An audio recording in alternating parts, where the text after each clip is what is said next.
To welcome you all. Just very quickly to health and safety, we have 2 exits for the fire. If it goes off, it won't, because it's a bit long.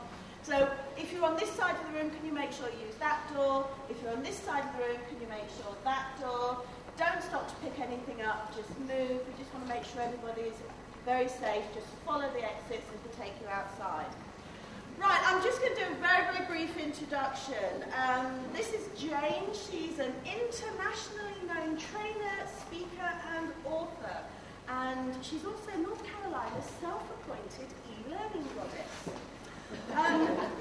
She has just finished a stint of 10 years of reading books for the training magazine. And she now is a regular contributor to Nuts and Bolts on the Technology magazine. I'm not going to go on anymore because this is her day, so big round of applause for Jane. Thank you. Hi, everybody. Now, tell me, I don't see a lot of blue ribbons. Who knows me on Twitter? Who knows me? I'll try to behave better today than I usually behave on Twitter. This is social media for trainers, and we're going to talk a little bit today about some popular technologies and how you can use them to extend and enhance your own practice as training practitioners. I've picked kind of big, well-known products, but certainly if you're using anything internal, you're using something smaller, most of what I'm going to talk about today is generalizable to other products as well. There really is no comparable product for Facebook, but for just about everything else, there's something like it out there somewhere. You should be or will be soon getting a handout that has links to the things I will be showing you today. I'm going to take you to a number of different sites. We'll look at some real products and real things people are doing. And I invite you later to go back and take a look at those because we just have the hour. And I'll just show you kind of a quick overview, but I encourage you to go back and visit those and look to see not just what people are using, but how they're using tools in creative ways or in ways maybe you hadn't considered. Just to give you a sense of me, I am from North Carolina. It's about halfway between Washington, D.C. and Atlanta, Georgia. So I'm on the East Coast. A lot of folks ask about North and South Carolina. We did split for a while during the Civil War, but we've made up since then. There are a lot of stories coming out about social media and about using social media in training. One of the first ones I ever saw was from 2006 when a professor at the university where I went to grad school offered a course outside the scope of the university, and it drove many people crazy. The registrars went mad, and the people who handled the billing went mad. And he did a really, really nice job of managing to host this course and made it open to everybody. So I started seeing a shift then toward who learning was going to be geared for, who was going to be in control of it, and where things we're used to seeing might be circumvented. So again, I've picked a number of different things today for us to look at. We'll kind of do a quick tour of those.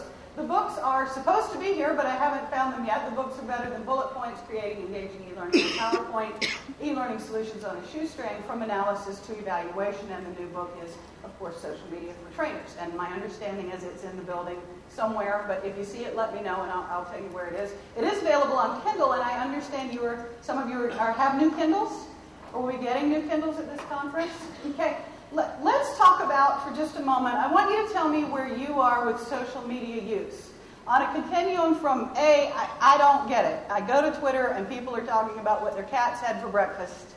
I don't get it. How many A's? Few. How many of you you check in once in a while? You have a Twitter account, you have a Facebook account, you look at it every few days. About a third of you, okay? How about active engagers? How many of you pretty active? You're on a lot. Now, how many of you are at the upper end where you are actually content creators? You have a blog, you, unlike me, remember to update your blog, you write, you generate content. And what you're seeing with the hands raised for D is about typical of what I've seen everywhere I do this. And one thing to ask yourself, if you are interested in using social media in training or your organization is interested in moving toward this, do an honest assessment of the content creators in your world, because not everybody is. You know, many of you have seen the rah-rah, let's start a blog. Well, that didn't work. Okay, let's have a wiki. Well, that didn't work. So you need to look at who is going to help you grow your garden and beyond. It may not be you, but there may be people around you. You may need to appoint deputies, but that's going to be important if you want to be successful in using social media and incorporating some of these tools into practice. If you're not a writer, if you're not on very often, if it really isn't your thing, it may not be your thing, but we may need to find someone in your world who can be. Now, when I talk about Web 2.0 technologies, I tend to think of things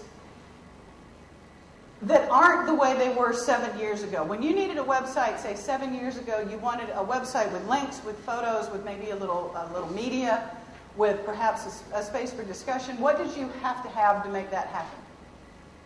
What was required to have that website? You had to have a server. Who controlled the server? Did you have your own server usually? I'm sorry? You had to have a domain name. You had to have server space. You probably had to have somebody who had knowledge of programming. You probably had 2 or 3 people in the chain to get that stuff uploaded to the server. How about images 7 years ago? If you wanted a picture, a digital picture, what did you need? You had to have a camera that wasn't on your phone, and you had to have editing software. There were lots and lots of things involved. And now we're seeing that things that are web-based, things exist on the web. We see it where it's not just one person somewhere as the designated guard of the server. We're able to put our own content online in our own ways. We have a lot of tools that are free many times, and it's mostly user-done. We're not so dependent on IT anymore, which I'm guessing they see as a threat. We can talk about that a little bit, if you like, in a moment. So our friend Gina Schreck, Clark Quinn and I have a friend named Gina Schreck, who has a 2-part definition of social media. And the first part is that it's content that invites and allows others to contribute. So it's a shift from what we used to see as publishing, from just pushing information, from having a website that just had stuff on it that we put on there when we felt like, that may or may not ever get updated. So we're starting to see an invitation to allow others to contribute to it. Now, when I look at the possibilities for using social media tools in my practice, these are some of the advantages that I see. These are some of the reasons I am interested in it. In my job, I have a lot of geography issues. I have 90,000 employees on 3 shifts and an array of jobs from housekeepers to doctors. So I have lots and lots of issues with my learners and with getting information to the front line. What would you add to this list? There may be another reason you're here today. Anything you would add?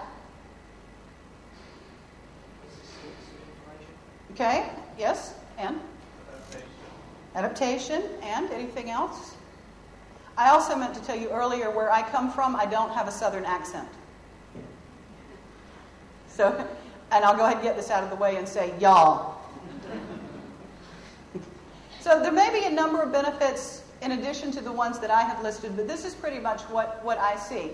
Now, I need to tell you, we have limited time today. I can't do a change management workshop. That's not why we're here. How many of you are being held hostage by your own IT departments? Okay. All right. Or by your legal department, who want approval for every word that's spoken before it goes out, or HR. I am affiliated with the state's HR office, and our former HR director wanted to be first and cutting edge and state of the art as long as we weren't the only ones to do it. He always wanted to know what South Carolina, Tennessee, and Virginia were doing, and then we could do it too. And finance, even when things are free, finance will argue. So I acknowledge these things. If we have time at the end, perhaps we can talk about them a little, but I can't make people change. So looking at some cases, helping you see some positive uses, may help you start formulating some arguments to help you get things implemented in your own organization. So here's where we run into some things that need to mesh. We have trainers who want something that's easy to maintain. We don't want to get back to the days of our having to generate content that we were then dependent on somebody else to update, to refresh, to make changes to redo a course every term, whatever we were having to do. We need things that are fairly easy to adjust. We need things that are collaborative. That's the whole point of moving towards social media, is to get away from pushing so much and helping people participate more. And we need things that we don't have to reinvent the wheel over. That was one of the frustrations when we started moving to e-learning, was every conversation we had was about how to convert something we had already been doing for 100 years into some new format that was very different. So trying to figure out how to incorporate into what we're doing. But then we have learners who want something else. We have learners who want content that's specific and adjustable and just in time and just for me and just for now. If you were in Roger Shank's session, that's exactly what he was talking about. He said, we are looking at the death of you'll need this someday. Right? We're looking at what you need right now. If you've seen The Matrix, do you remember when Keanu Reeves needed to fly the helicopter? And he sat down and they shot the brainwaves into his head. and he could get up and fly the helicopter. You know, this is what learners are looking for now. So they want things that are adjustable, that are flexible, that will help them solve their immediate problems, and that are interesting and fun and engaging. Most of the time, I think we can help these things match up. I don't think these are conflicting needs. We just need to look at how to sort of make everybody happy. Now, I want you to go with me through a walk of the traditional view of training. Tell me if this looks familiar in your world, because I think it's universal. We have an employee, and this happens where I work.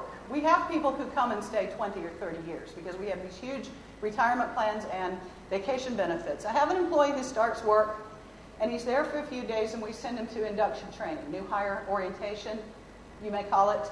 He's there for a couple of days. He works a few more years. He gets promoted to supervisor. We send him to a supervisory program for a week. He's there a few more years. Maybe he finishes a degree. He moves into a leadership role. We have a leadership academy he goes to that lasts 3 weeks or 2 days a month for a year or 1 day a month for 2 years, or he finishes some other kind of degree. He works a little while longer, and along the way he goes to safety training, he goes to software training, he goes to update training, he goes to training in response to some legal crisis like ethics training or harassment, right? And maybe along the way he goes eventually to a retirement planning workshop. Does this look like the traditional view of training in most organizations? What we have here is a lot of days of work punctuated by these occasional training events. And I think it is naive and vain for us as training professionals to think that the 3 or 6 weeks this employee spent with us in 30 years is what really made the difference in how successful he was in enacting his work. So you tell me, how does somebody learn to be successful at their job? What goes on that really is what makes or breaks that performance? How does a person learn? Yes? Experience what? They do it. They do the job, right. And what happens as they're doing the job? How do they learn from that? They learn what works. They make mistakes. They have successes. They hope that the mistakes aren't so bad they end up out of work, right? How else do we learn at work? Who do you talk to? Colleagues, peers, managers, everyone. Maybe customers, maybe clients, maybe the janitor. We hope that these supervisors who go to all this training are doing this mentoring we're teaching them to do. We don't know that they always do that. Yes? Okay, mentoring, yes. Water cooler conversations. There's something I call the Hey Joe effect, where I step out of my office and I say, Hey Joe, can you show me how to reset this printer again? Can you show me how to do this spreadsheet thing again? Some task I don't do very often. So we learn from one another. We learn all day, all the time. So I would argue that the training looks a little more like that, right? And as trainers and training practitioners, we need to start figuring out how to get in between these spaces where the real learning is really happening. I think we have an important role in offering the courses and following the things in the blue boxes. But we know it's not enough. Now, 5 or 10 years ago, I would have said, well, if you want to be where the trainer, where the learners are learning, you've got to be out on the shop floor. You've got to be out where they are. Well, we know that never worked. Now we have tools that will help us get into these spaces in between these formal events and help support work and support learning as it's happening and be more a part of that rather than just the dispenser of information. Does that make sense? So let's take a look at some examples. Tell me what you are doing now. You're all trainers, you're all learning professionals. What are you doing now when we talk about all of these collaborative social activities in traditional training? Think about training in the classroom that you're doing now, or training e-learning you're doing now. What kinds of activities are people doing together in those classes?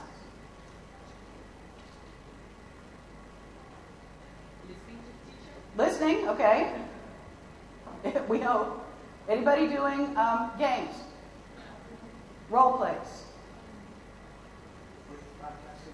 Brief back activities. Practical exercises. Problem solving. Debate and discussion.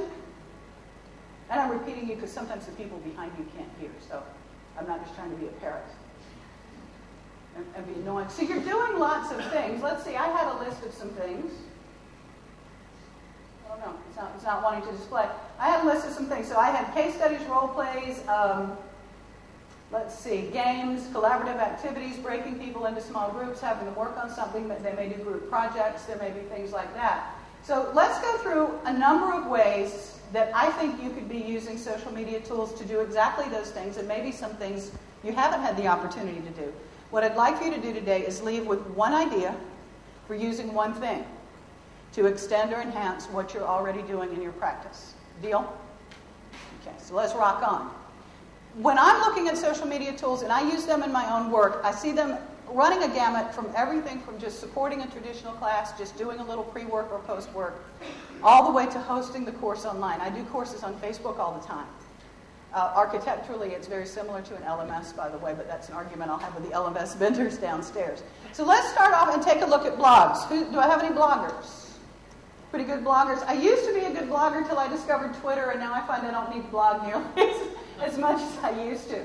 So let's take a look at blogging. Now, for those of you who haven't spent a lot of time with blogging, or those who recall the early days, what was the first blush when we first started seeing blogs? What was the reputation? Do you remember? In the United States, it was all perceived to be the Unabomber kind of stuff. It was one guy with a rant who had a page he could go write his manifesto on. So you have people with some axe to grind, or you have people with a tiny niche hobby or interest, the use of polka-dotted backgrounds in scrapbooking and those kinds of things, right? Well, I look at a blog and I see an idiot-proof web page creation tool. Now, whenever I say that, somebody builds a better idiot. So I won't stick to that completely. But think about the question I posed a few minutes ago. 7 years ago, if you wanted a page that had links, pictures, perhaps some media, perhaps a place for some discussion, that required a team of people and a lot of hardware. Now, a blog will do all that for you. So it can be a very simple, straightforward web page creation tool. But those of you who are in a situation where you need a lot of control, or you need for information to be protected, or it's proprietary, or it's patented, or what have you, you can password protect the blog. You can decide who looks at it. You can decide who can comment on it. You can moderate comments on it. You can have simple post and respond discussion. Okay, not really sophisticated, not terribly complicated, but you can do a lot with it. So let's take a look at what somebody did with a free blog. Now, here was their situation. This was the public library of Charlotte, North Carolina, locally funded, big library system. It's one of our biggest cities. They were finding that the librarians knew less about finding stuff than the customers who were coming in off the street. The librarians were great at saying, yes, we have that book, come with me, I'll get it for you. The librarians were not so great with younger people coming in with all kinds of stuff they'd been searching for, or sort of random searches they'd been doing. So they had a little bit of money that they chose not to spend on this. I'll tell you in a moment what they spent it on. The IT director and the training director got together and said, we need a way that's not threatening, that's not scary, that's not overwhelming, to help the library staff learn about some new technology and be able to converse more fluently with our clientele, right? That's their problem. This was their solution. They opened a free blogger blog called 23 Things. Have any of you ever seen 23 Things? Don't be very smart yet, then. It's wonderful, isn't it? This is a blogger blog. It looks like a very standard web page. They have 23 things. The 23 things are 23 assignments, one little piece at a time, for using Web 2.0 tools. Spread across 9.5 weeks, beginning with each person set up their own blog and track their progress on it. The 23 things are things like explore Flickr, go to Flickr, here's an introduction to Flickr, here are some things to look for on Flickr. It wasn't just go out there and look at stuff. Any of you who have ever tried to teach a parent about technology, you know how overwhelming it can be. It is monolithic. And so these folks came up with 23 simple assignments. So the assignment, for instance, for YouTube looks like this. There's a quick introduction, a podcast by the staff for what is YouTube. Then there's a little discussion about YouTube. And then there are some discovery exercises that end with either find some things useful to your work or upload something of your own. 23 things, 9.5 weeks. The staff could finish that in any way they liked as long as the 23 things were done. Now, I told you a moment ago they had some money for this. And they didn't spend any money here. They spent They spent their time and creativity here coming up with a simple, easy way to introduce these things. They spent the money on prizes, and they were things like MP3 players. And a drawing, everybody who finished was registered for a laptop. They had a huge completion rate. It was in the 90% to get people to finish. But it's one little step at a time, one little thing. What do you think of 23 things? There's nothing hard here. There's nothing terribly sophisticated. There's nothing complicated. It was a simple response to a problem that a lot of organizations have had. Many people have replicated 23 things since then. And did you want to add anything to that since you're... No, but it inspired me to do a lot the way I think. Very good. So it's not terribly social yet. It starts being social when we start adding discussions, when we start asking for comments on some of these things, when we start posing questions about what you've learned this week. So let me show you another thing that somebody else did with the blog. Now, I need to make sure I say this right. I always get tongue-tied.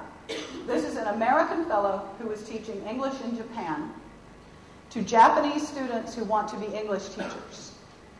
So he's teaching English in Japan to Japanese speakers who want to teach English. He set up a free blog. He had each of the students each set up their own blogs. And what I'm about to show you, I think, is the perfect marriage of technology and instructional intent. This is his blog. The assignment, now the students are together live sometimes, and they go home and they're to reflect in English on what they've learned. This particular day, they were asked to pair up and walk around some lovely garden somewhere and talk about their strengths and weaknesses as English teachers. Then they were to go home and blog about their reflections of that experience on their own blogs. So here's one of the student blogs. Now remember, he's in a different language and alphabet. It is the happy blog of cheesecake. So we have somebody doing reflective writing. We have somebody doing realistic practice in a task that they are actually going to need on the work sometime, right? All of it with free technology, all of it with free blog. Thoughts? Make sense? So getting the learners to use the technology in a way that makes sense. Now, I work in a world where not everybody needs to be a writer. I work in a world where not everybody's going to be good at being a writer. I have lots of English as a second language issue, and as I know many of you do here. So sometimes it isn't always about writing. Sometimes it's just about me posting some quick comment I want them to reflect on. This is what we're going to discuss next week. When you come to class, be prepared to answer. Now, I could use any number of technologies for this. I could do it on Twitter. I could do it on Facebook. We'll look at that. But I could also just do a simple question answer on my blog. I can also do it without writing at all. This is one of my favorite blogs. It is by my friend Daxton. He's 6. He can't write yet, so he draws pictures, which he photographs with his iPhone and uploads by himself to his blog. So sometimes it's not about writing. And I think that's where people get confused sometimes about what blogging can be. Thoughts or questions or comments about blogging? Nobody? Jane Hart warned me that you were going to be quiet. I think sometimes it's easy for us to dismiss technologies and think that Daxton is sort of the exception to the rule, but this is Mr. Hall's 3rd grade class. In the United States, the 3rd grade is equal to about 8 years old. And they run and manage their own blog for their parents. We're also seeing a shift because of Daxton and Mr. Hall's 3rd grade class into that people are becoming accustomed to seeing their material published. They don't think it's odd to see what they've written pop up online.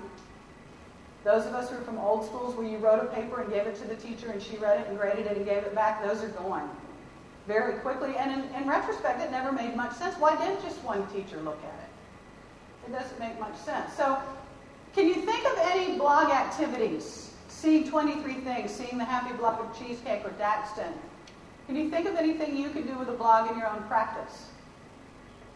Some of you, every time I ask a question, begin reading the ceiling. There is nothing up there. You're not fooling me. Ideas? I won't call you out. Just nod. Nod if you've got an idea. Nod if you've got an idea. All right, let's take a look at wikis. How are wikis different from blogs? Someone? Yes, Clark? Wikis are anybody can write, as opposed to blogger. There you go. Does everyone know Clark Quinn? He's on Twitter as Quinn Invader. He's another speaker here. You'll be seeing him later. Yes, way in the back. Mr. Wheeler, Professor Wheeler, is that you? Yes, they're not sequential. They're not time-lapse stuff. Where a blog is very linear and the comments can be very linear, the wiki is not quite as tightly organized yet. You can edit other people's stuff. And I was going to say, here's the thing. The advantage of a blog, as several have said, is that everyone with access to it can edit it. The disadvantage, to a wiki, everyone with access to a wiki can edit it. The disadvantage to a wiki is that everyone with access can edit it. And some people have trouble with that concept. So you need to know what you're trying to do, who you want to have authority to edit or change things. I have found that most of the time the community manages itself. I don't have to control things very tightly when I let the community have them. Again, if you have a need for the password thing, for the moderating thing, the wiki will let you do that. It will also send you notifications when somebody's made a change. So where the blog, not to overgeneralize, but where the blog might be reflective and sort of solipsistic in one person or a call and respond discussion, I would suggest that the wiki is a little more collaborative. Here's an example of a wiki being used to teach an English course, and it looks a little more like a website than a blog does. You've got multiple pages, as you can see on the left-hand side. You've got links to different pages, so there's an opening to the course. There is background information. There's information about the instructor, that kind of thing. But then the students are each in groups where they've got a group project to work on. This is what Group 2 was working on. The flagship program in my own organization is called the Certified Public Manager Program. We have 72 graduates a year. It's a 2-year program. It culminates in a fairly extensive final project that, like that feature I told you about earlier, one-person grades, which is crazy. So we are trying to figure out a way now to make this more collaborative and have those live on the web as living documents or something in a database so that it's not this constant replicating the wheel for the sake of each person having their own little project so they can get a certificate. Because it's not really serving us or the state very well. So we're working toward this. I think we'll be using a wiki for that. So the students in Group 2 have access to this. They work on it together. When it's done, the other groups can look at it. But all the students assigned to Group 2 can get in and work on the project at the same time. Then the instructor includes some more links. It looks very much like a traditional online course. Another example from our library community is the Library Best Practices Wiki. This is with everyone in a professional library association who has the password, who's been given access, can go in and edit the pages here, and they're trying to share what they're doing that seems to be working. This is the table of contents that continues to evolve. Someone somewhere started this and set up a basic table of contents. As time has gone on, people with editing capability are allowed to go in and make changes. The table of contents has grown. But to see how it's organized, you can see they've got categories for things like conferences for librarians, communications for librarians, services for specific groups, how to serve the poor, how to serve the English as a second language, how to serve people with low literacy skills, how to serve people who have transportation issues getting to and from the library. The one that's been most popular and most active lately is selling your library. Every time we hear about budget cuts, that's one of the first things that go. They cut library staff, they cut library hours. So people in different communities are able to post what they're trying. One library group has started installing coffee bars. That seems to be working very well. Another one's looking for volunteers. So they're talking about ways they're marketing their services. So this is anyone who belongs to the association can go in. Again, I want you to remember where we started today, talking about how many are content creators. In that community, probably 1 in 10 are going in and doing very much here, right? Only so many people will go in and edit other people's work. So be reasonable if you're planning to use this. If you think you're going to throw out a wiki and everybody in the work unit is suddenly going to be all about populating it, that may not be how it happens. Comments or thoughts about wikis? Does this make sense? You with me? Okay. All right. Again, that's a clearer version of the table of contents. So think about a wiki as opposed to a blog. How many are you are doing something now that involves group work, group projects? I have several ideas for how to use wikis. I had one of my colleagues is going to be using a wiki. Started last semester. She does iterations of a supervision course over and over again, and she's going to have the participants start keeping sort of a log and a history of what happens to that course across time. You could do a facts page.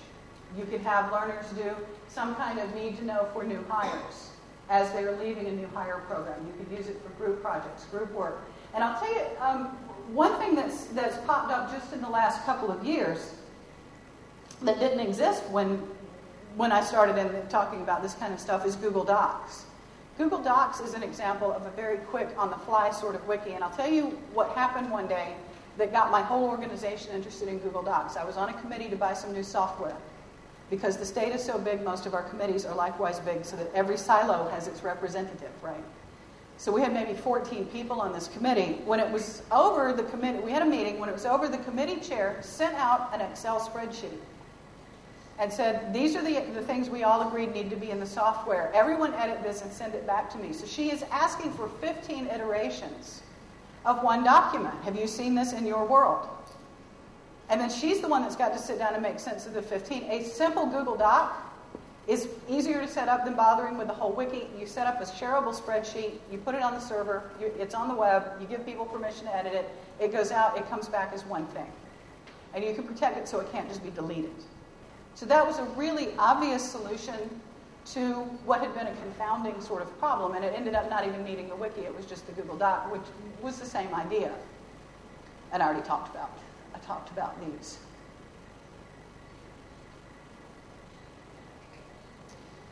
Start thinking about yourself as not just the dispenser. One of the arguments I have made for years and years is that we complain that learners want to be spoon-fed, but then we will not let them hold the spoon. We need to start helping them hold the spoon. A lot of people like internet research if it's tied to their jobs. Some people would Google all day long if we'd let them, right? But it needs to be a realistic task. It needs to be a useful task. Have them help generate course content. If the people are saying the course content isn't relevant, then they need to go find you some relevant content. They can go find the links or the articles or the videos now. Most of the time, if you ask them for help in that way, you will get it. Depends on how you ask. Here we go. Who's on Facebook? Who's on Facebook? Who plays Farmville? I want you to know that in North Carolina, there is an actual Farmville. There are no mango trees there. If you've ever played Farmville, I have been there. So if you have, has everybody at least seen Facebook? Everybody seen it if you're not on it? It's got a page where you can put your status. It's got little boxes where you can attach things like videos and links and pictures. You can set up events, right? And you may notice on there, what do you see on the left column? Does anybody notice anything? It's my birthday.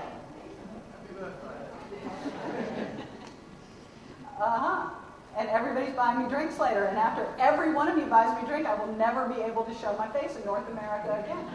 All of you buy me drinks tonight. So you have a place to post status. You have a place to post comments. It's just a nice, again, back to even simpler than the blog was. Now here's the thing. How many of you have ever used a course platform like Moodle or Blackboard or A-Caroline or A-Tutor or any of those things? I have been using Facebook to host courses now for probably 18 months, maybe a little better. I have never had anyone ask me how to upload a picture. I have never had the questions I get with everything else I do. It is very intuitive. People are really comfortable with it. And I know that those of you who dislike things like Farmville, if you don't know what Farmville is, it's a very popular game that people play on Facebook. They swap eggs and buy chickens. I don't keep up with it all, but it is being played at the moment by more people than the population of France. And my question to you is, you can make fun of Farmville if you like, but when's the last time the population of France wanted to take your class? Right? There is something there that people are really drawn to, and they're using technology. You know, we fussed for years. We couldn't drag them into the online course. We couldn't make them finish the online course, and now they're playing Farmville by themselves on their own. So we might need to take a look at Farmville and see what that's about. Now, to host a course, this is a dummy course on leadership, and the topic this week was teleworking, how to supervise employees who telework. And this was an example of sending my learners out to find me some content. One of them came back with this fabulous blog here that was written by a person who is a teleworker. And it's from her point of view of what it's like to be at home, to not have coworkers around, to have to schedule yourself, to have to manage that way, to have to work in isolation, to have to communicate with people that you aren't, in contact with. So it was a very interesting counterpoint to what the class thought we were going to be talking about, to have this other point of view. Because theirs was, how do we know they're working?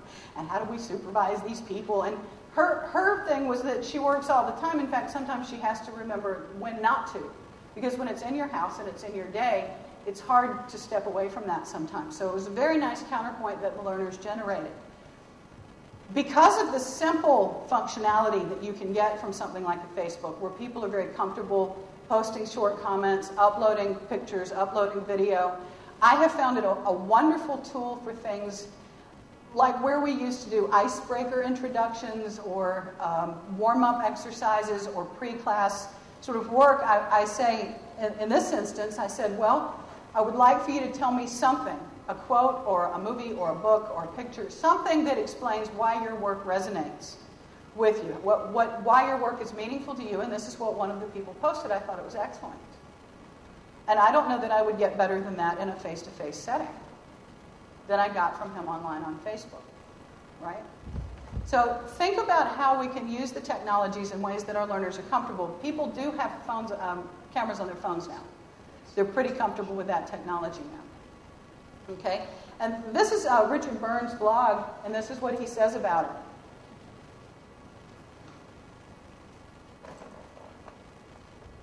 So even if Facebook isn't your go-to, even if it's not your first thing, we need to remember where our learners are. 500 million people are on Facebook.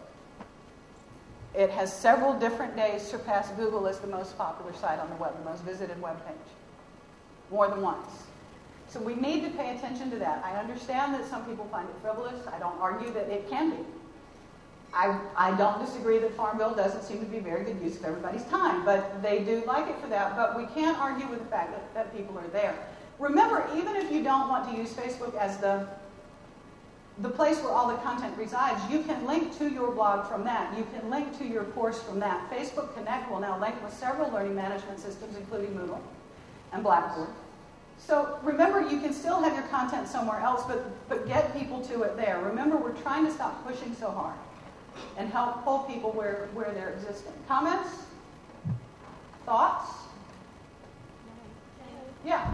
I'm sorry. Yes. Sorry, what's Facebook Connect? There's a Facebook Connect gizmo you can download that will hook it to Moodle or to Blackboard, and I think you just need to go to Moodle or Blackboard and they'll show you. It's like an app add-in. This is an example, and this is where I think we're missing a lot of opportunities. We have people in our courses, they develop relationships with each other, they become friendly with each other, there's some camaraderie, and then they graduate from the course, or they finish the program, we send them back out into the world, they never hear from each other again, or they never speak to each other again. Right? I think this is a wonderful opportunity for us to have a place for our graduates. It's not a threat to the organization, it's not infringing on current training. This is an example that you're looking at from a company I do a good deal of work for. It's InSync Training. We do a lot of virtual synchronous training, and we have many, many people go through our certificate programs. But then when they're out trying to enact their new practice, they don't really have a support system for one another. So we started a Facebook group. We have about 400, 500 members now. About 100 of them are very active. Another 100 we hear from every once in a while, or if something really sparks an interest, we'll hear a comment from them, but they aren't otherwise very active. But it's a great place for them to talk about what they're trying. Things that keep coming up with the groups that have graduated recently are dealing with different cultures in the same class. You know, there are lots of packages or books that advise you what to do. For instance, if you have a large Latino population in a course that you're teaching, or you have a large Asia Pacific group in the class that you're teaching, but that's not usually what most of us do. We usually have very mixed groups nowadays. So that's one of the things they've been talking about a lot, is how you adjust materials and tone and what have you to make sure you're accommodating all your learners well. They talk about new technologies. Google Wave was the topic on this day, which, of course, as you know, went away and has been resurrected and I think has gone away again. You can have discussions on Facebook similar to the way they look on a blog. They're pretty linear. They don't thread very easily. There's not a lot of complexity in how the discussions lay out. But this is a group, just somebody started. I don't know whose group it is, called Ethics. It has 2,000 members, and they have the most interesting conversations. This particular one is of interest to me. It's the question is, can ethics be taught? which is a big question in the United States. Many of us are under pressure to do ethics training, and I would argue that it's pointless. That if you did not learn in kindergarten not to steal and lie and cheat, there's not much I can do in a workshop that's going to change you. But there's some interesting discussions, so you can have conversations here. You can use Facebook for any number of things that replicate what we've been doing with other products. This is another example of a conversation adjusting your program. So what I want you to do, since you're not talking to me when I ask this, I want you to take 1 minute where you are and talk about something you've seen so far today, preferably Facebook, but the others if they've struck your fancy. What's something that gave you a new idea? Something you think you might be willing to try. Just where you are at your tables, just talk for 60 seconds, and we will time you.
None? What were we talking about, lunch?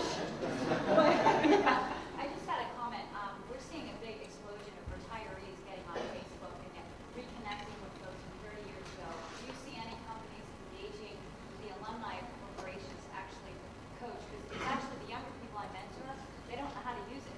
They really don't. They know how to use it socially. Dude, let's go out drinking, right? Well, they're doing it and then they go out. And right. they spend the evening, whereas the retirees are spending right. their evening online, socializing online versus not the meetup.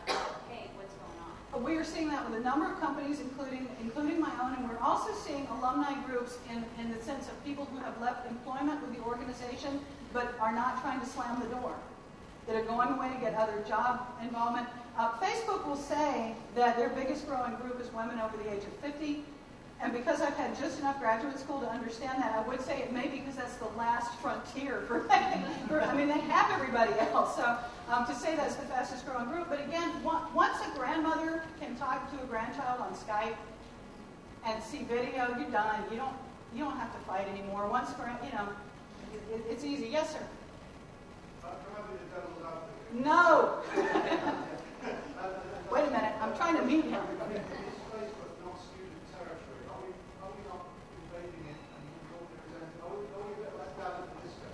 I think it depends on where you are working. I have not seen that in my own organization. I have not seen that, but I work with adults.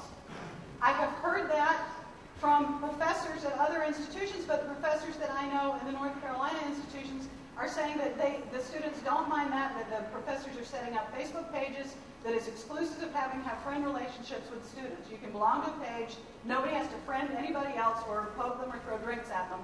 Yeah, but you and so they don't feel intruded that way, Steve. You don't have to friend. I mean, like, I find it creepy when younger people are doing that. You don't have to accept it. That's the one thing. Everyone thinks, oh, if I say no, we're going to offend them and stuff. You don't have to be dad in the disco. You can stay home and hang out with the other dads. Right. Or do whatever you need to do. But that, I think it's how you define it. It should be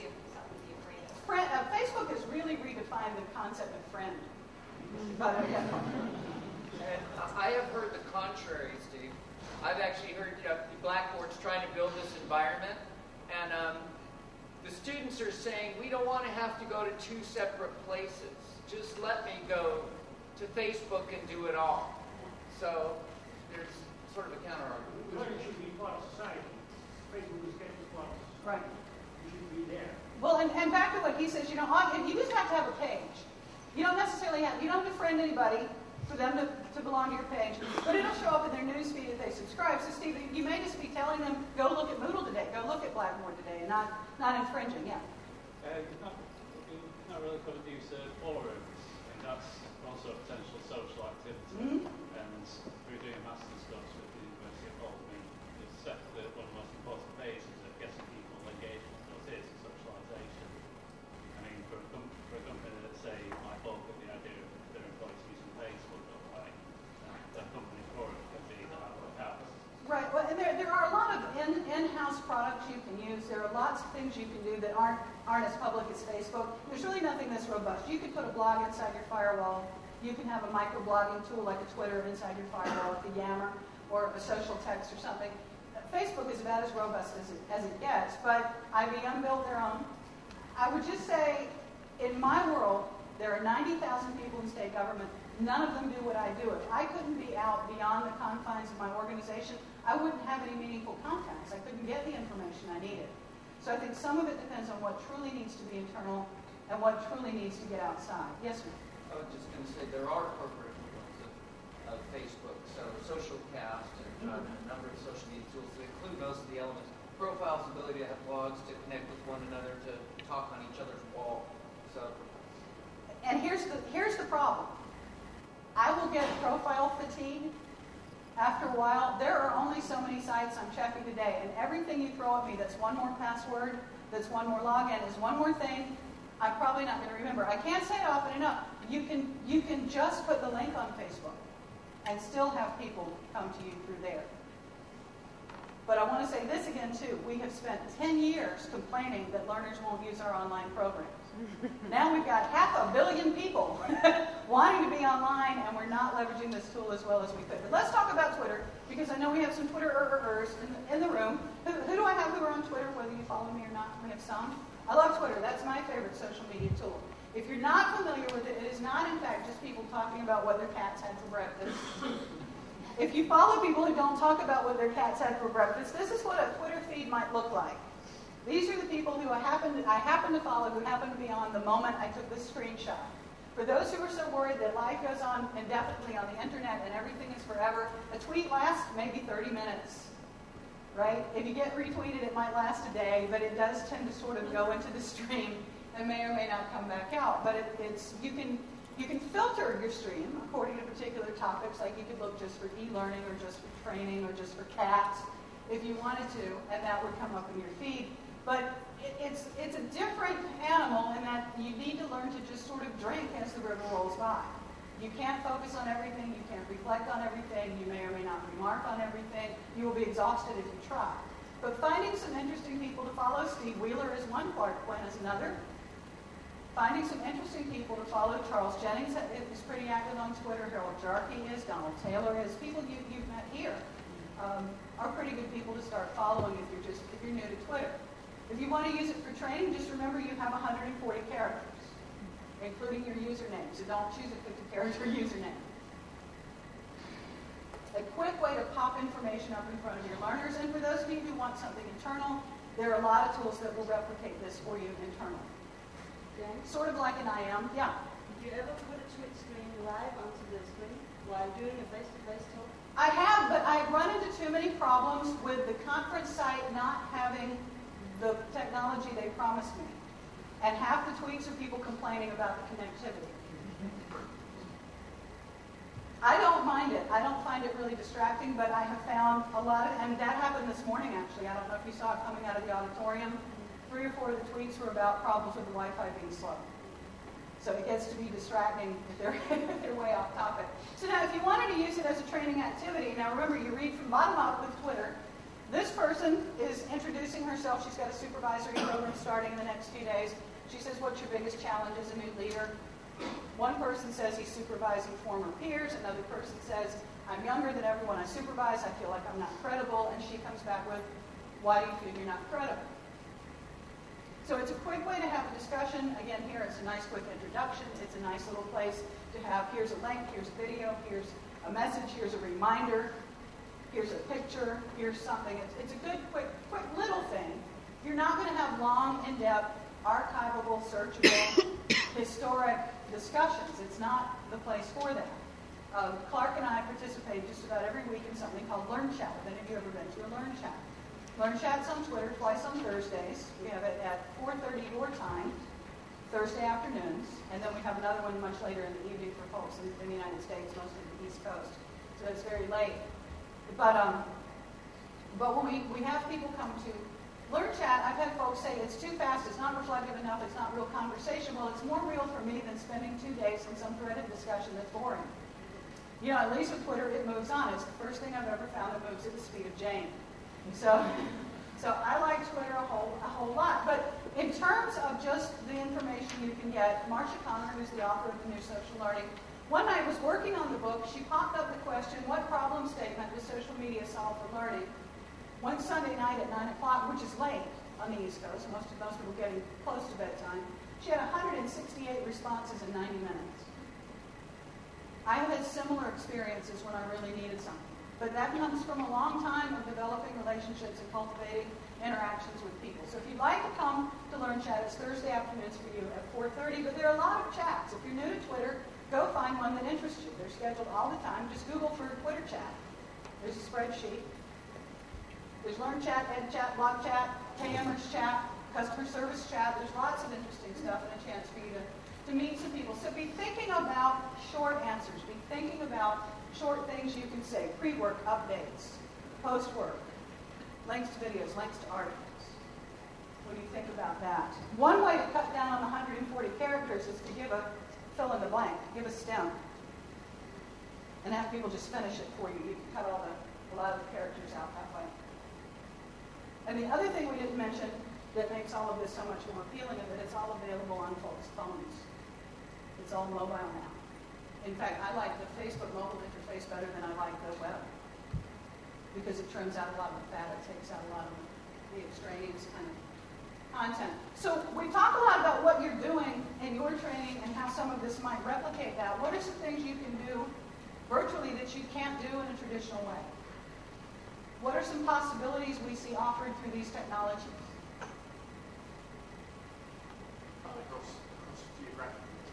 You cut across geography. You cut across time. Here are some things I had. You can have guest visitors. There was a wonderful example a few weeks ago that somebody used Skype. Their 7th or 8th grade class was reading about the Holocaust, and they were able to use Skype to bring in a Holocaust survivor to talk to the kids by video chat. They could never have brought her in. She's too old to travel even if they could have afforded it. So a chance for people to meet an author, an expert, the CEO. A chance for them to do a guest blog post. A chance for them to pop up on Facebook.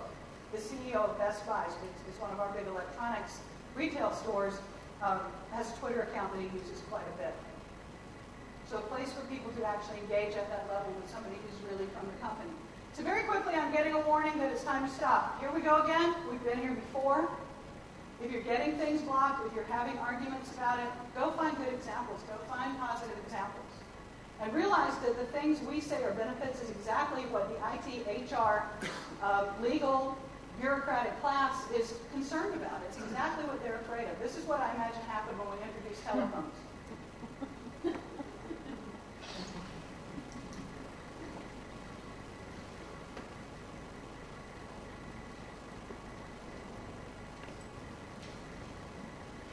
We've been here before. We went through it with telephones. We went through it with email. We went through it with e-learning. We know how to do this. We just need to be careful. And this is what I keep saying to people who tell me something's blocked. I don't care to jump. I'll get it on my phone. In fact, studies are showing that employees are more annoyed about having to find a workaround than they are about it even being blocked in the first place. That's where they're spending all their time and energy. So what Gina Schreck would say to end her conversation is thinking about social media as content that invites and allows others to contribute. How are you inviting that interaction? What are you doing now? How can you do it better? To engage with your participants, to have them come into the space with you and learn together with each other and with you rather than you being the instructor. Thanks very much. We're at the end of our time. We need to go to lunch. Thank you for having me here.